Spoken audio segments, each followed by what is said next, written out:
जो भी एक बार भगवान का दीवाना बन गया फिर दुनिया के मतलब का नहीं रह गया। मीरा जी को चस्का लग गया तो तात मात भ्रात बंधु आपना न कोई।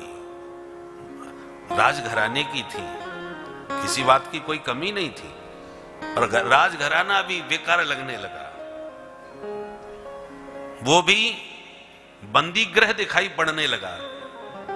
दुर्भाग्य अपना मानती हैं मीरा की, क्यों मेरा इस बड़े घराने में जन्म हुआ कि न तो रसिकों का संग मिल पा रहा है, न प्रेम से मैं उन्मत्त होकर के नाच पा रही हूं, क्योंकि राजघराने के बहुत प्रतिबंधक कारण होते हैं।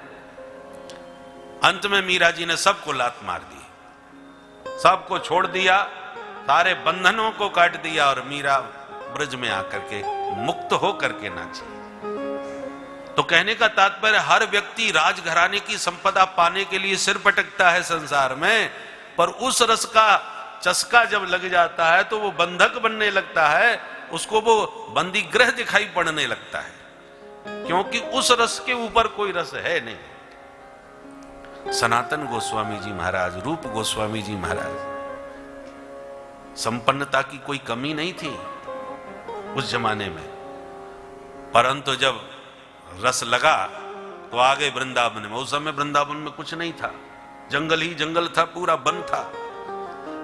तो जमुना के तट पर झाड़ियों में रहने लगे सनातन गोस्वामी जी महाराज।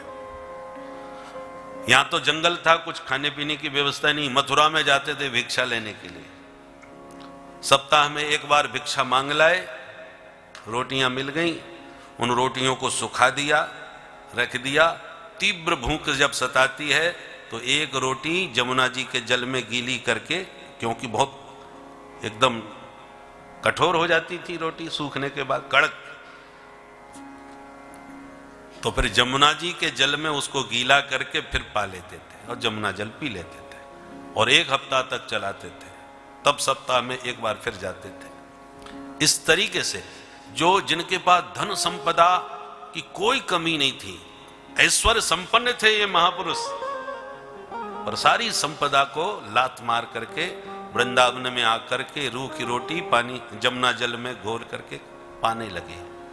क्या स्वाद मिल गया, कौन सा रस मिल गया कि साथ वैभव को लात मार दी, और रूखी रोटी खा करके ही आनंद है, उसमें ही प्रसन्न है। रसो वैसा, ये वो रस है। उस रस के ऊपर फिर संसार के सारे रस फीके पड़ जाते हैं। इसलिए इन इंद्रियों को रसिकों के संपर्क में रह करके भगवत रस का स्वाद चखाने का प्रयास करो। इसलिए इन कानों से यदि हरि कथा का रस नहीं जाएगा तो विषयों का विषधर घुस जाएगा और अहिभवन बन जाएगा ये कान। कर्ण श्रवण रंध्र अहिभवन समान।